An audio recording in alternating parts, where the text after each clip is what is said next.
Yep. I had a squeal going on when I pulled in the clutch, so I'm going with this heavy duty throwout bearing. And to do that, you got to buy the ramp that's inside there that your clutch cable hooks up to. It's machined out bigger. So I got the Baker kit. It comes with everything. I already got that installed. The oil slingers, there at the end of my fingers, I had to tweak on them a little bit with a screwdriver.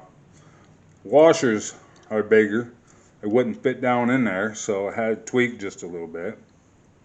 Get everything to fit. And it comes with two little snap rings, and I don't know why. I only used one. That's all that there ever has been. So might be for a different application or something that they use two snap rings. I don't know.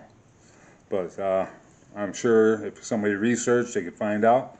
They come with the trapdoor gasket and the transmission gasket.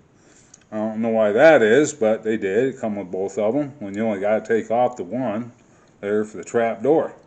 So anyways, just a heads up, if you go to do upgrade on a squealing throwout bearing, and there wasn't nothing wrong with that throwout bearing I had put in there. Drag Specialty stock throwout bearing, but I've got a race clutch in here. Could be why.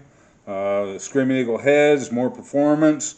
I don't have a clue. Anyways, I'm just trying to cure it. Later!